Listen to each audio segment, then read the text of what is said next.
G'day, Tom here from Reformers Bookshop with another Reformers interview.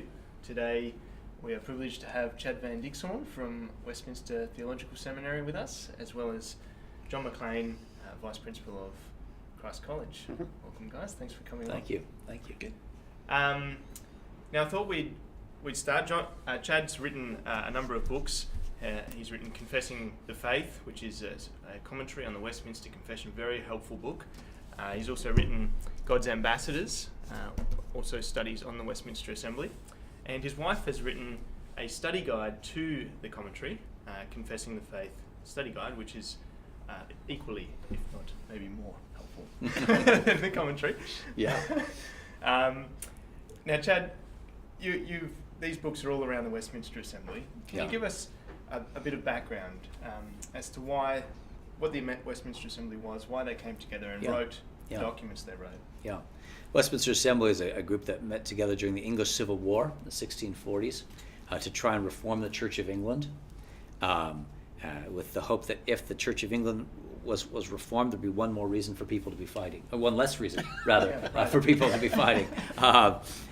So 120 pastors are basically present in a room, not all at once, usually 60, 80 at a time, discussing everything about pastoral theology, church life, theology, how to run a church, how to worship God and honor Him.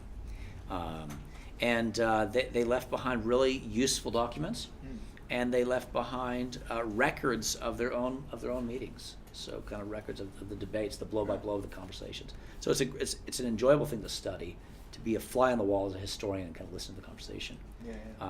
But then they've also produced these really useful texts. So one of the myths, I think it's a myth about the assembly, is they took a long time to do not very much. Yeah. But they actually got through a lot, didn't they?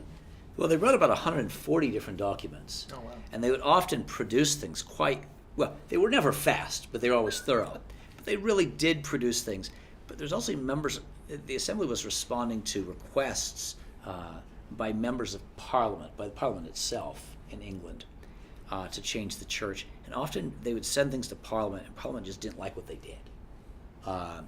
They said, this is how we should ordain ministers.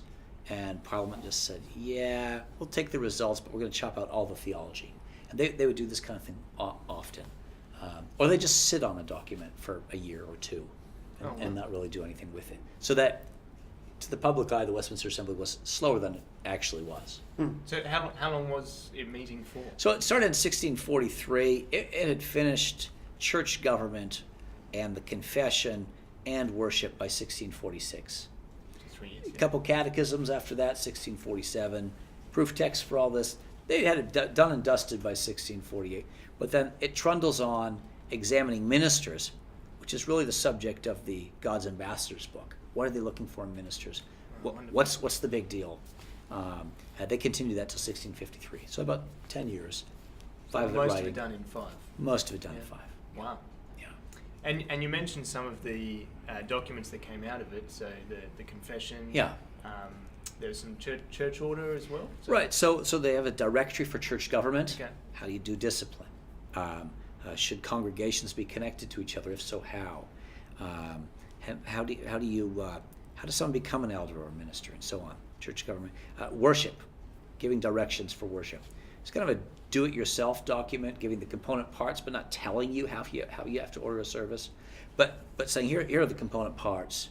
This is how it ought to be done well. So a bit like the Bunnings of liturgies, rather than like a posh furniture store. The Book of Common Prayer had everything assembled and polished.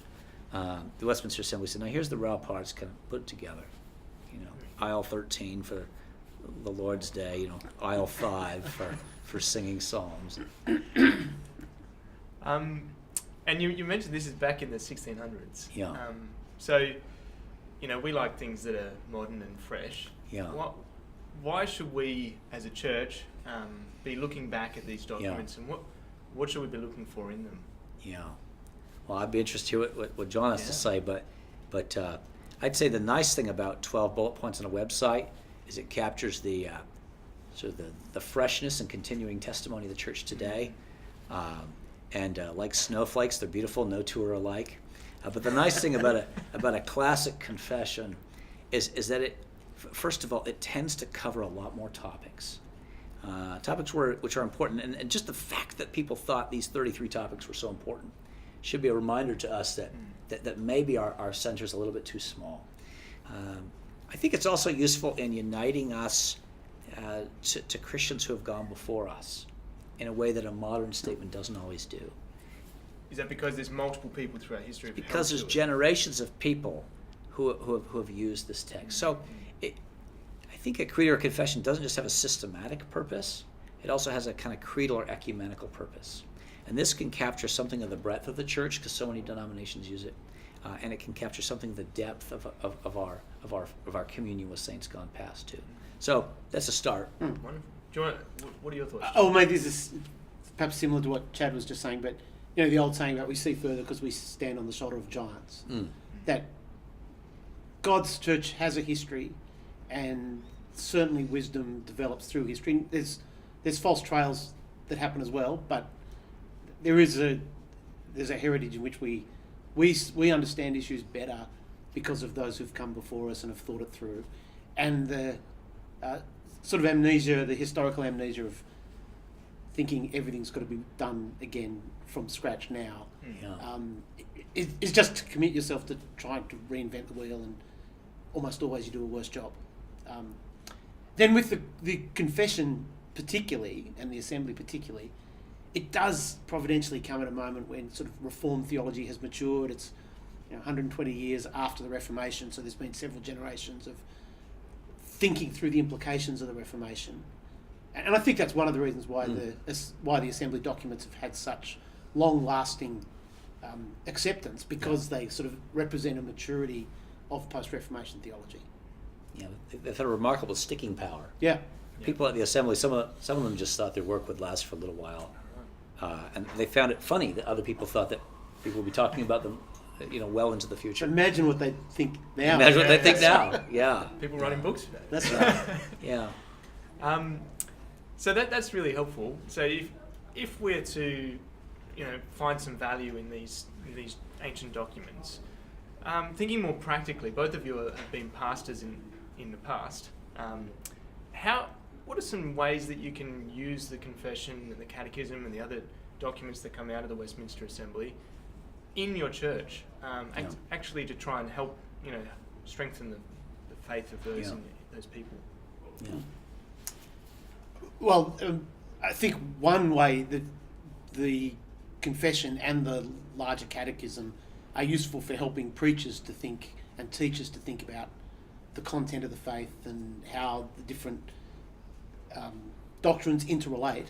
And so I think there's plenty of room for actually quoting those things and exposing people to the documents. But before you do that, just helping you think through what the Bible teaches, and it gives you a sense of proportion and order.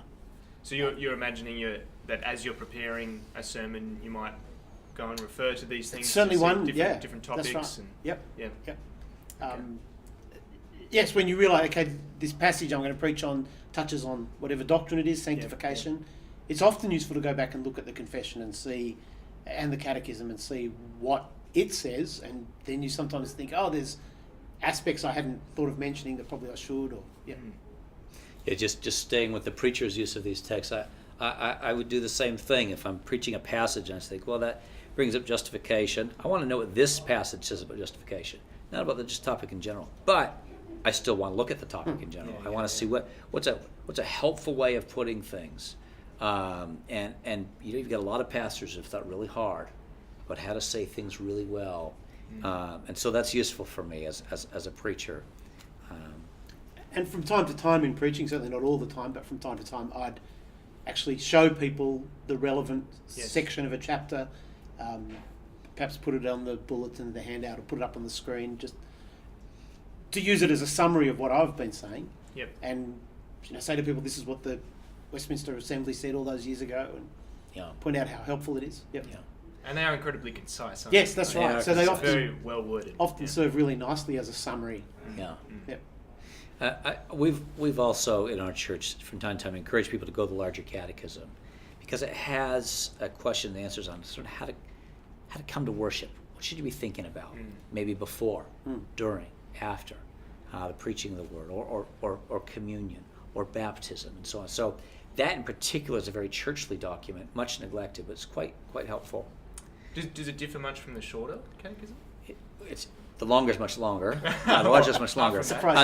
But yeah, the shorter has more of an individualist focus. Okay. And the larger will often ask, how does Christ's work impact the church? Whereas the shorter is often saying the individual. So that makes the shorter more popular in evangelicalism, because we're not very thoughtful about the church a lot of times. Yeah. So you said you'd encourage people to go to it. What would that look like? That encouragement? Well, in our church, we occasionally will have a Sunday school. We have Sunday school classes. Yeah. And when I taught our hour of instruction before the morning service for maybe some years. This is for the adults, right? This is for the adults. Yeah. I would have loved to get in with the teenagers too, but I do about 45 minutes of whatever, biblical exegesis, church history, something topical, and I'd always end the last 15 minutes with a biblical reflection on the doctrine of a paragraph of the confession, just one, week by week, maybe a paragraph or two, so that people were getting a meal from that. But I would sometimes also maybe take something from the larger catechism, and just help people just reflect on that for a few minutes. I found a lot of people not able to kind of consume an hour of systematic theology, but 15 minutes they could always handle. That's good. And we would try and make it doxological. In fact, much of that book, maybe all of it, has had some iteration through an adult education class prior to being in print. Yeah. And the book is quite like it drives you to application. Yeah. So it's very helpful in that way. Yeah. Seems fair that a book written by Puritans should have application. And I imagine if you didn't have an adult Sunday school, you could do that in a Bible study or some other teaching section. Yeah. That's very helpful. Did you have any ideas? So I was going to say Bible study groups. I know a few people who've worked through the confessional part thereof in Bible study groups.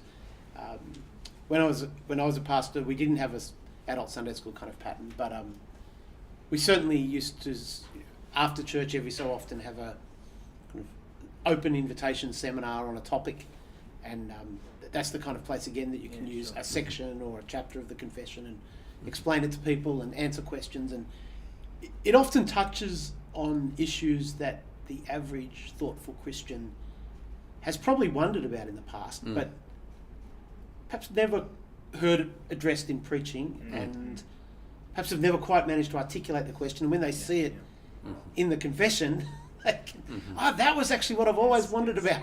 Yeah. And my wife Emily leads a couple Bible studies, but she often she's found that often people are really enjoying the Bible study, but they still have doctrinal questions that aren't being tackled. So she started taking a group through Confessing the Faith. Oh, very good. And she'd come up with questions and so forth for discussion, which is one of the origins of her study guide to Confessing the Faith. And she's just good at asking questions and is kind of capturing the biblical questions, the doctrinal questions, and the application questions. She also thought that a lot of curricula for systematic theology are kind of trendy or shallow. There's lots of good stuff out there too, but she thought, this could make a high school curriculum. This could make a Sunday school curriculum. This could make an elders training curriculum if we had a study guide. Because I'm not really great at asking thoughtful discussion questions. Some people are good at it, so I'm glad she put her hand to that and has that utility. Yeah, I've certainly found the study guide helpful in my own study.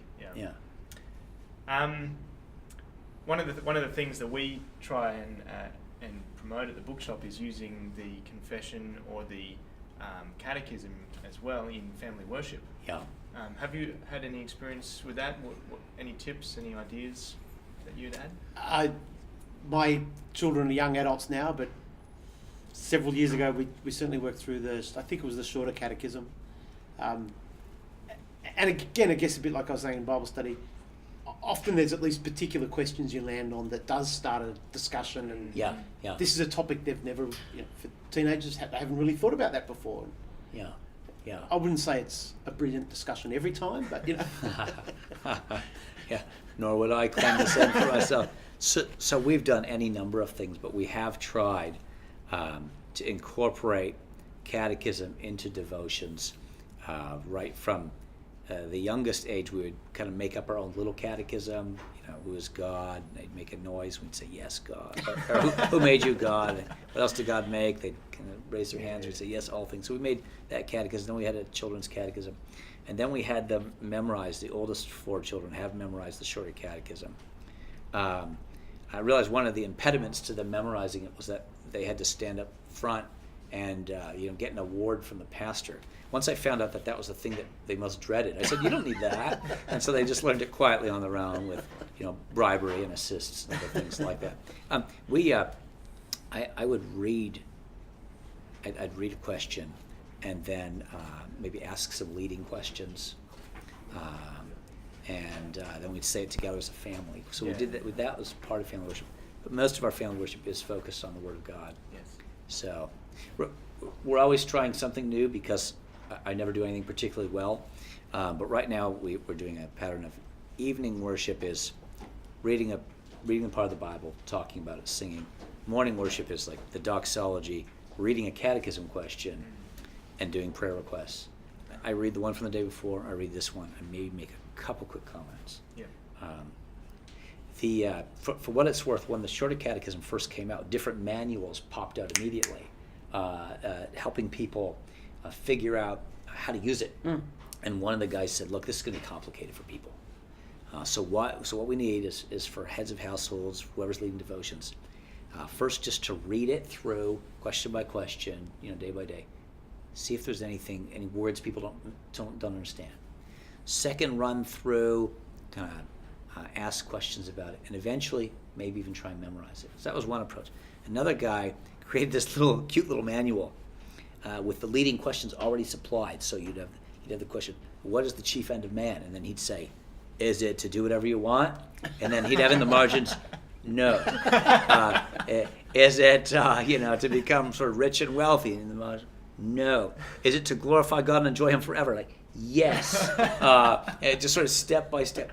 The truth is, for kids, sometimes young ones, it was a good idea. Yeah. I mean, I laughed when I saw it, but I can see it has utility. Yeah.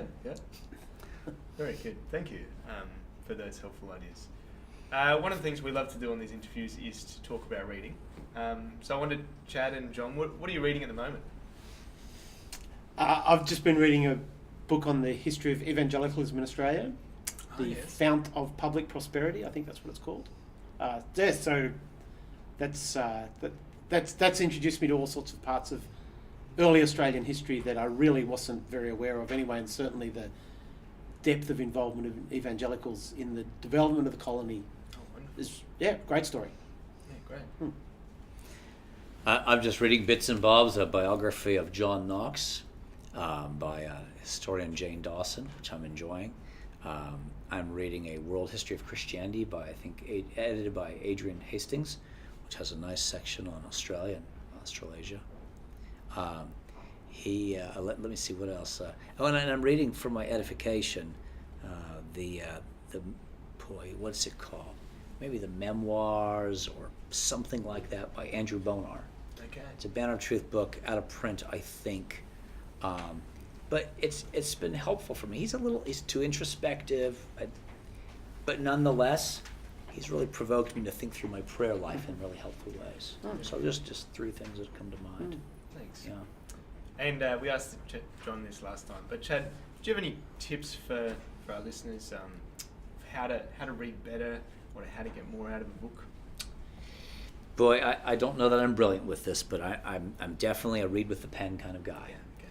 I get less out of a digital book, more out of one where I can just mark things up. I write things, and then at the end of every chapter, I always write down either sort of questions for discussion, should I ever end up assigning the book to students, or just little summaries of that chapter.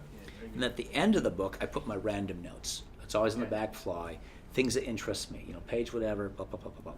And so that becomes a tool for future use, and that's really paid off for me. Very good. Thanks for that.